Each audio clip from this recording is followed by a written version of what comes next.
I'm glad to see everybody here, and I know we're missing a few faces, but hopefully as time goes on, we'll start to join together like Terry had mentioned of getting our whole group together. So did everybody get a handout as they came in?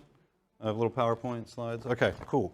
So as most of you know, if not all of you should know, we are in the Feast of Sukkot, Feast of Tabernacles. And so we're going to discuss that since it is a special Shabbat. The regular Torah portion is interrupted for a little bit to focus on this. And so this past week, as I was studying it out and preparing, I actually learned quite a lot with some of the aspects of Sukkot. And it's really interesting to search these things out and study it and for God to reveal things to you. It's really amazing. And so we're going to start off with reading Leviticus 23, 33 through 44. And just so you guys know, I use kind of a mixture of versions. When I study, I like to look at multiple versions to see the differences that stand out and usually study the languages behind those differences to kind of find out what the author is meaning. And so I use Complete Jewish Bible, TLV, sometimes NASB, so that's where the scriptures are being drawn from, in case you guys are curious if it doesn't match your translation. I kind of use a mix of them to get a better idea of the context and understanding. So Leviticus 23 is where we find the feast mentioned, and 33 starts, Adonai spoke to Moses, saying, "Speak to Bnei Israel, the children of Israel, and say, on the 15th day of this 7th month is the feast of Sukkot, for 7 days to Adonai. On the first day there is to be a holy convocation. You are to do no laborious work. For 7 days you are to bring an offering by fire to Adonai. The 8th day will be a holy convocation to you, and you are to bring an offering by fire to Adonai. It is a solemn assembly. You shall do no laborious work." Skipping down to verse 39. So on the 15th day of the 7th month, when you have gathered in the fruits of the land, you are to keep the feast of Adonai for 7 days. The first day is to be a Shabbat Rest, and the 8th day will also be a Shabbat Rest. On the first day you are to take choice fruit of trees, branches of palm trees, boughs of leafy trees, and willows of the brook. And we have these items up here, so later on I believe you're going to talk about the lulav and these 4 species. But right here is where they're mentioned in Scripture. You are to celebrate it as a festival to Adonai for 7 days in the year. It is a statute forever throughout your generations. You are to celebrate it in the 7th month. You are to live in Sukkot, or Sukkahs, for 7 days. All the native-born in Israel are to live in Sukkot, so that your generations may know that I had Bnei Israel, children of Israel, to dwell in Sukkot when I brought them out of the land of Egypt. I am Adonai your God. So this is where we find the scriptures of the feasts. It's also talked about in Exodus, Numbers also. We'll talk about Numbers as well. But here are some important questions to ask yourselves whenever you're reading any scripture, basically to better get an understanding of the context, the basic who, what, when, why, how. Okay? Just it helps clear up so much. So when we go back to Leviticus 23, I kind of broke it down a little bit, but it's pretty much self-explanatory. Who are we speaking to? The children of Israel. That is who is to observe this feast. When? 15th day of the 7th month. We know that in the Jewish calendar we're in the month of Tishri, and so we correspond that to the Gregorian calendar. We can find out when that is. It is the Feast of Sukkot, the Feast of Tabernacles. And how is explained right there. And also, again, in Numbers 29, it goes into greater detail on each specific day, the amount of sacrifices, the number of bulls, rams, goats, and it changes each day, the number. So that is a detailed section of the breakdown of the sacrifices. When we get back down into the later part, we find the why. Why do we celebrate Sukkot? That is one that should be asked. The Lord says, so that your generations may know that I had the children of Israel to dwell in Sukkot when I brought them out of the land of Egypt. There's a lot that circulates around the Exodus, bringing the people out of Egypt. We can see through Scripture so much ties back to the Exodus, so much ties back to their wanderings in the wilderness. In even our everyday today life, we can relate to that experience. And so these are just some basic understandings of why we do this, how, who. And the native born of Israel. So right now in Israel, we may not be setting up our own sukkahs in America, but I know a lot of people do. But in Israel right now, everybody should be in sukkahs. Not some people live in them like fully. Some people consider sharing a meal inside the sukkah enough to fulfill the command. So there's varying interpretations on how you fulfill that. But this is a time where all around the world, Jewish people, Orthodox and Messianic, are celebrating this feast. And so it's a wonderful time to join in with this huge worship that's going on all across the earth. Rabbi Levi read our Torah portions through Exodus 33 through 34. And these are important because it really talks about their purpose of the tabernacle, their wanderings, and what God was doing. So in Exodus 32, we have Moses up on the mountain, and the people were just impatient. He had been gone for so long, and they didn't know what happened to him. And so they decided to have Aaron create this golden calf. And they said, "This is the Lord that brought you out of Egypt." And they held this worship ceremony to Adonai, but in this form which wasn't commanded. And it was a great sin that they committed. And the Lord was ready to destroy the people of Israel and start again with Moses. And we have in Exodus 33, where Moses basically intercedes. We start in verse 12. So Moses said to Adonai, "You say to me, 'Bring up this people,' but you have not let me know whom you will send with me. Yet you have said, 'I know you by name, and you have also found grace in my eyes.' Now then, I pray, if I have found grace in your eyes, show me your ways so that I may know you, so that I may find favor in your sight. Consider also that this nation is your people." Moses wasn't just concerned with him. The Lord said, "You found favor in my sight," but Moses said, "Not just me, but this nation is your people too." And you'll see through these sections where he talks about not just I, but he says, "I and your people." So he's including the people of Israel. When we go down to verse 14, "My presence will go with you, and I will give you rest," he answered. That's the Lord speaking back. But then he said to him, this is the Lord, Moses speaking to the Lord, "If your presence doesn't go with me, don't let us go up from here." He said, if it doesn't go with me, don't let us go, your people go up from here. "For how would it be known that I or your people have found favor in your sight? Isn't it because you go with us that distinguishes us from all the people on the face of the earth?" And so this intercession is a plea, a call for God to be with his people. Because if he's not going to be with them, Moses doesn't want to go, because that is the tall tale sign that the Lord is with his people, him being amongst them, dwelling with them. Before this, he was with Israel, but not with Israel. He would lead them by a pillar of cloud by day, pillar of fire by night, but he was never in the midst of the camp. Moses would always go outside the camp to meet with the Lord, and we would see the people rise from their tents, go out when Moses would walk out to the tent of meeting, and they would know that he was with the Lord. And after this, we have God dwelling in the midst of the camp. There was a new formation laid out. They would surround the tabernacle once it was established. So God was literally within the midst of the people, not outside the camp. And so this was a huge change of what happened in the wilderness. And it links us back all the way. Through Scripture, we come back to this. So after this, we have the tabernacle being built, the people bringing their offerings, so much where they have to say, "Nope, no more. We don't need any more. We have too much." And that's just a really cool thing to see how God can place it on people's hearts to provide what is needed. And same thing with our congregation here. If this is the Lord's will, it's going to happen. He will provide everything we need to become established and rooted and to do his will. And so we're really excited about that. But back onto this. So we have through their wandering, okay? We recall that they are to know that I had the children of Israel dwell in Sukkot with them. So when we look at the wilderness, I look at it as a kind of like camping. We hear the word sukkah referred to as a canopy, a tent, some type of shelter or covering. There's other scriptures that we'll talk about that use this similar meaning. But has everybody gone camping in here?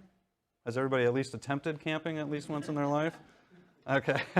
So it's kind of just basic reliance. You don't have the things that you need, and you just have a basic shelter. Your tent protects you from the elements. And sometimes you forget your rain cover, and it's like the sukkah. You can see the stars, and the rain will come in on you sometimes when you're camping, and that's no fun. But it's a temporary thing that you live in, just enough to keep you out of the elements. It's a reminder to not stay rooted in one place. When we're camping, when you're traveling, you never just stay. For me and my family, I think in the last 10 years, we've moved 4 or 5 times, I would say. It's just a constant going and going and going. And in the wilderness, for 40 years, they didn't just stay in one spot. They didn't cross the Red Sea and be like, all right, pitch in the tent right here, just hang out for 40 years, and then I'll get you guys to where you need to go. No, it was a constant movement. And they would settle for an area and then get up and move. So they had to have stuff ready to go at a moment's notice, and not a lot to carry with you. These worldly possessions were not needed. We see this in Deuteronomy 29. I led you 40 years in the desert. Neither the clothes on your body nor the shoes on your feet wore out. You didn't eat bread, you didn't drink wine, or other intoxicating liquor. This was so that you would know that I am Adonai your God. And so we see that while they're wandering through the wilderness, God was there in the midst of them, but it also shows his provision, that not even their clothes wore out. For 40 years, I know after a year I have to replace my shirts, my tank tops, my shorts. Like, this is a miracle. This is miraculous provision from God. They didn't have time to establish farmland, plant their crops, wait for the harvest. He provided manna, water from the rocks. Like, we have these miracles listed throughout the wilderness, and these are supernatural provisions of the Lord. And he recalls in Deuteronomy 29, before they enter the promised land, Moses saying, hey, before you all forget, this is what the Lord has done. Remember how he provided for you through the wilderness. And you all are about to enter into the land. This is right before they go into the land when Joshua takes command and they go. And so it's like a reminder, don't forget, the Lord provides. He did throughout all this wilderness wandering. This relates us because right now, we're not in the wilderness as the Hebrews were coming out of Egypt. But in our individual lives, we've all crossed over from that bondage, that slavery of sin that this world and the devil has on us, the temptation. We've crossed over to the promised land, to God's side, basically. He brought us over. And so we have this relatability to where we're temporary in this earth right now. This is not our home. We are in the world, not of the world. That's Scripture. We have Hebrews 13:14. For we have no permanent city here. On the contrary, we seek the one to come. And so we look forward to the age to come, the promised time, the Messianic age when he comes. And then finally, when God corrects everything and flips it back to the way it was. That's what we look forward to. Just as the patriarchs and all of them descending down looked forward to the promised land, that promise. They kept faith in that promise that God was going to bring them to the land. We look forward that God is going to bring us back to the land. I mean, that's what is going to happen. We see that all through the prophets. 1 Peter 2:11 reminds us, dear friends, I urge you, as aliens and temporary residents, not to give in to the desires of your old nature, which keep warring against you. If we recall in the wilderness, how many times did the people grumble and say, man, only if we were back in Egypt, their old nature, only if we were back there, we could have our leeks, our garlic, like they were talking about food. They were worried about the food, and they're talking about, let's go back to the old ways. Same thing. Don't go back to your old nature. Don't go back to Egypt. Maybe a little rough. We may not understand where we're going right now. This is where our faith and our trust in the Lord comes in. During this time also, it is custom in some congregations, depending on the background, to read through Ecclesiastes during Sukkot. Ecclesiastes can be kind of sorrowful and depressing when we read it, but at the end, we understand that no matter who we are, it could be the wicked, the righteous, we all have an end that is the same before God, but then everything we do here depends on that moment we stand before God. And at the end of Ecclesiastes, he says, what better is it than to live your life and to obey God? the rich, they get rich, they acquire their wealth, they amass their stuff, they die, and all that stuff just goes on to the next person, or it gets divvied up. Same thing with a poor person. They may struggle their whole life, die, but they both stand before the Lord, take account for the things they've done. And so when we look back, this should also be a reminder that as we focus on this time of Sukkot, when we focus on this time that the Lord is dwelling with us, that the purpose He brought the people, the reason He brought the people through Egypt, He preserved them. So if that wasn't preserved, if that never happened, where would we be today? Would we have the gospel message preached to us? Where would we? It's unfathomable to think if things didn't happen the way they happened, where would we be? How would God have worked through these things? It's just amazing to see His workings and how this long ago, all of this work is still being talked about today. And we're going to get into another prophecy that talks about His first Exodus and His first mighty work bringing His people. But then this is going to happen again. Scripture talks about a future gathering of His people, and it says just as His mighty hand brought His people before, He's going to do it again, but it's even going to be in a more spectacular way. And so this should also remind us that those of us who have the Lord have a purpose in life. We understand that God has a reason and a purpose for things. We may not see the bigger picture, we may not understand it, but we trust, we have faith. His Word says it, we believe it. But imagine those people in the world who deal with the trials, the unknowns, the sorrows that we deal with, but don't have the Lord. They don't have His dwelling presence with them. They don't have that. It is meaningless. It's nothingness, as the writer of Ecclesiastes says. It's all vanity of vanities. It's just that's what it is. Without God, you're lost. It's nothing. And so let this time also be a reminder to reach out to those who don't have the Lord, who are lost, who are walking in darkness, who are wandering in that wilderness without Him. We're going to get into the water libation. Have you guys ever heard of the water libation ceremony that would happen during Sukkot in the Second Temple period? There was a service held every day where the priest would walk down the stairs to the pool of Siloam, draw water out in the early mornings, and then walk back up and pour it out on the altar. And on the seventh day of Sukkot, they would do this, but it was like a parade, a joyous festival. There would be music and dancing, and they, I believe it was in the Mishnah, they said, if you've never experienced the water drawing ceremony of Sukkot on that great day, then you've never experienced joy. Now, I don't know how to relate that to the joy we have in Yeshua, knowing that our salvation is eternal in Him. But to see that on that kind of scale in Zion, I mean, it probably would have been spectacular to see.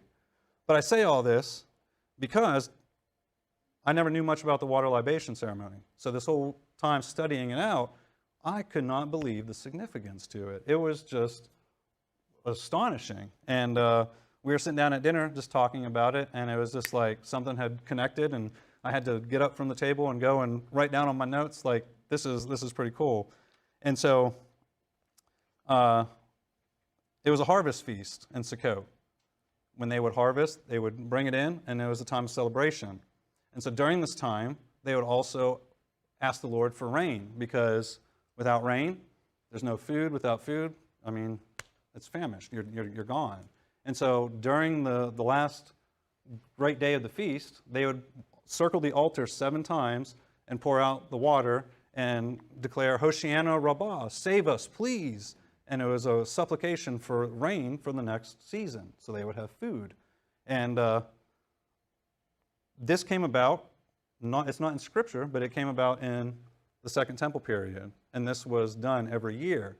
And so during that time, they would have Isaiah 12, 2-3. This is another connection to it. See, God is my salvation. I'm confident and unafraid. For Yah Adonai is my strength and my song. He has become my salvation.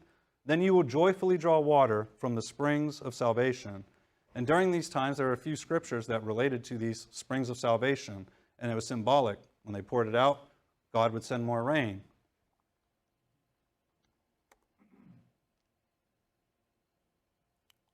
We get to the New Testament, and in the book of John, we have in John chapter 7. First off, the book of John, filled with so many references to Yeshua going to the feasts. And like, we kind of just miss over it a lot too sometimes, especially the outside the Messianic and the regular church. It's almost just missed completely. We just kind of like, oh, it's just like the Feast of the Jews is usually what is said. It's the Jewish feast or something like that. But I argue the scripture says it's the Lord's feast. It doesn't say the Jews' feast or the Jewish festival. In the Torah, we have, it is the feast of Adonai, of the Lord. And so, with basic logic, if we've been grafted into Israel, if we are sons of Abraham, if we have been born again and we've been brought in, adopted as sons and daughters, then we are grafted into Israel. And so, these commands will apply. But again, we have to understand the context again.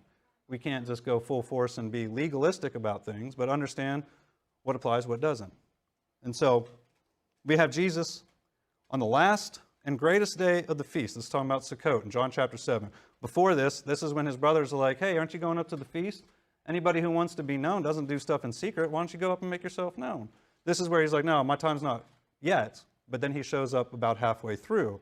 But on the last day he stood up and cried out loudly, if anyone is thirsty, let him come to me and drink. Whoever believes in me, as the scripture says, out of his inmost being will flow rivers of living water. So this connection on that great, when you understand what they do on that great day of the feast, the water ceremony, what it represents, what they're asking God for, and then Yeshua stands up during this time and declares, I am the one who provides the living water. If anyone's thirsty, come to me, let him drink. And it was kind of like I read somewhere where it was like an approval of this water ceremony.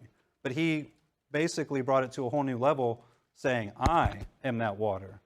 Yes, you keep asking the Lord for it, but come to me, and I will give it to you. And so this connection was really powerful when we actually see it and we study out what they did, the historical context of these things, and we miss so much of it when we just read through and we're like, okay, we read, we got it done. But to really take your time and study it out, it's amazing to understand and see the connections that we have in the Bible, but we just kind of erase a lot of it, or it has been erased or forgotten about, not talked about. But it seems like God is starting to bring his people back to the ways it should be, worship in spirit and truth. And it seems like we've had an imbalance of that lately throughout the years. So what does all this mean for us today? Well, Zechariah says in chapter 14, then all the survivors from all the nations that attacked Jerusalem will go up from year to year to worship the King, Adonai Zavaot, the Lord of hosts, and to celebrate Sukkot. Furthermore, if any nations of the earth on the earth do not go up to Jerusalem to worship the King, Adonai, the Lord of hosts, they will have no rain. I forgot to put the N right there. But that's that libation. I was sitting there talking about it. And in the future, in the Messianic era, we will be going up to celebrate Sukkot. This is a pilgrim festival. This is one that is required for all the men to go up to. And here it is that in the future, we will be going up. But it also says that there are people who won't go up to do it. And it was just ironic that we are looking at this, and after studying the water ceremony, the people who don't come up to do Sukkot don't get any rain. Which goes back to the water ceremony where they pour it out, asking for rain for that next year. So it's really interesting, especially when you know ancient Near East cultures and what they would do, trying to worship all the different gods because they thought there was a god for rain, wind, everything. But this was just very interesting that the priest would pour this out, that this came about as a ceremony so symbolic.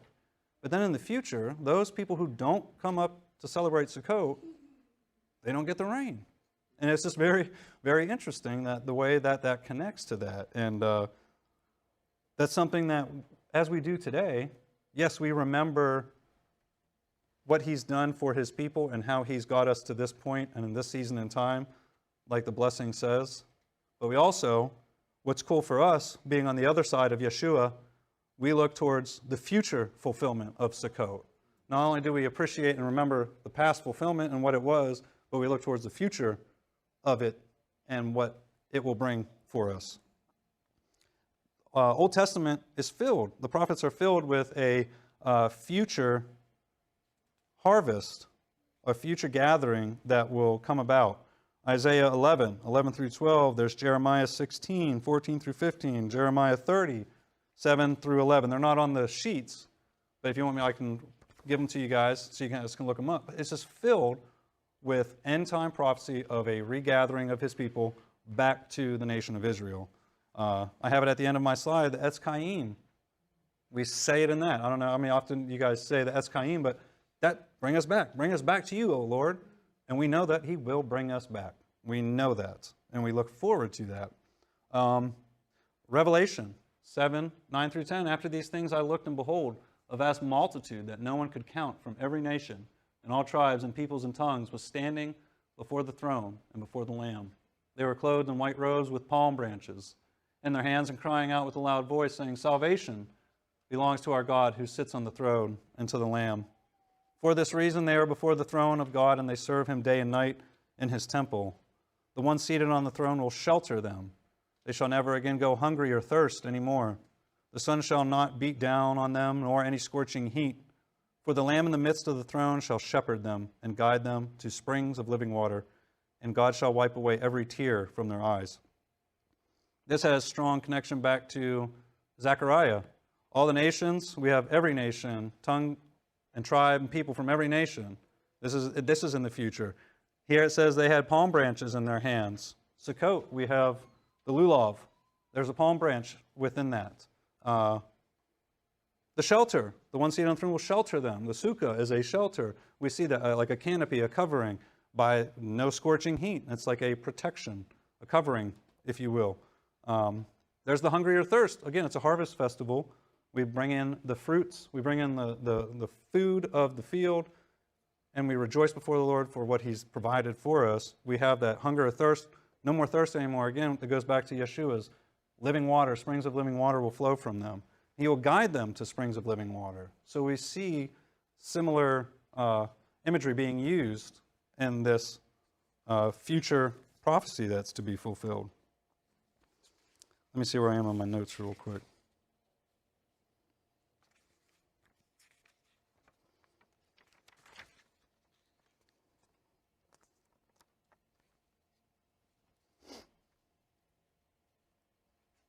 Here is the one from Isaiah 11 through 12, chapter 11. It will also come about in that day that my Lord will again redeem a second time with his hand. The first time he delivered his people with a strong hand. I don't have this in your notes. I'm sorry, this was on my outline. The remnant of his people who remain from Assyria, from Egypt, from Pathros, from Cush, Elam, Shinar, Hamath, and from the islands of the sea. He will lift up a banner for the nations and assemble the dispersed of Israel and gather the scattered of Judah from the four corners of the earth. So we have this promise, this prophecy that we look forward to. We know it will happen. When will it happen? Hopefully soon. We long for it. We see the world and the state it's in, and it's just getting worse, and we want the return so much more, so much more, so we can be released of this just darkness that this world has plunged itself into. When we look back at the Gospels and we look at John 14, this isn't in your your slides, but this chapter is filled with Yeshua talking about him and the Father being one. And he says, if you've seen me, you've seen the Father. And it's vivid imagery of them being one. But then he goes on to talk about him needing to go and sending the Spirit to be with us. And so we have him sending the Spirit. After he leaves, it's better for him to go, so we have the Spirit of God dwelling within us, to make their home with us. 1 Corinthians 6 through 19 tells us that we are the temple, that he dwells within us. And so we have in the wilderness him dwelling with his people, in the tabernacle amongst the camp. And we have Yeshua now. He sent the Spirit. He dwells within us now. He guides us. We are led by his Spirit. We talk about a war being waged with our flesh and the Spirit inside. He's here. He's in us. It's what Scripture says. And then we look forward to that dwelling in the physical with him in the future. And so this is just something that we have faith that will happen. I mean, if we look at history and look at Scripture, we see the world just following right along with the Bible. And it's like it opens it up. It's like, what does God say we have to do today? Okay, yeah. Well, they're just marching right to it. And so it's exciting, but it's also sorrowful too, because there are so many people that are lost that we do need to reach. But we also look forward to that final redemption when everything will be restored. I mentioned Zechariah in the Messianic era. We will be doing this. And so this is like a rehearsal for when that time comes. And it's something festive and joyous that we get to take part in and rejoice in the Lord for what He's done. This is the final feast of them. And we see that the spring feasts were fulfilled through what Yeshua did, His death, burial, resurrection, and sending the Spirit. But we're waiting for these fall feasts to be fulfilled. And to me, there's like an excitement in that. We know what happened during the spring, but we know what's going to happen. And we're excited for that. I know I am. And so as we gather tomorrow, I don't know, hopefully you guys can make it. It's going to be a time of fellowship and rejoicing and eating. And we look through Scripture all the time. Fellowshipping was done over a meal. And we see that the Lord shared a meal with the elders on the mountain before He gave the commands. Like, meals are so important to fellowshipping, and we look forward to that. But then again, I have the Etz Chaim, just showing us that even during our blessings, we say it. Cause us to return, O Lord, and we shall return, O Lord. Bring us back to you, O Lord. Bring us back to you, O Lord, as of days of old. And so we know, and we look forward to that final redemption when He brings His people back, and that we will be with Him. He dwells with us. And He says in the prophets and in Revelation that you will be my people, and I will be your God. And so during this time of Sukkot, let us remember how He provides for us today and how He is still with us, even though we have unknowns that come. We don't know what tomorrow will bring. We run into situations where our schedule that we plan gets all out of whack. But we know that God works all things for the good, for those who love Him are called according to His purpose. So we trust that.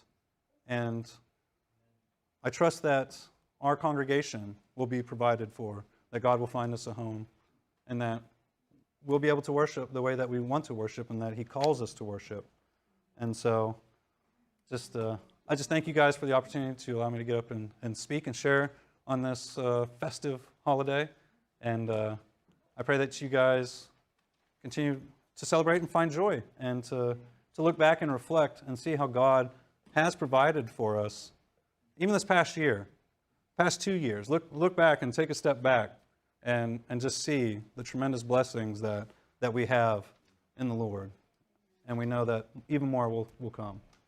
So, thank you guys.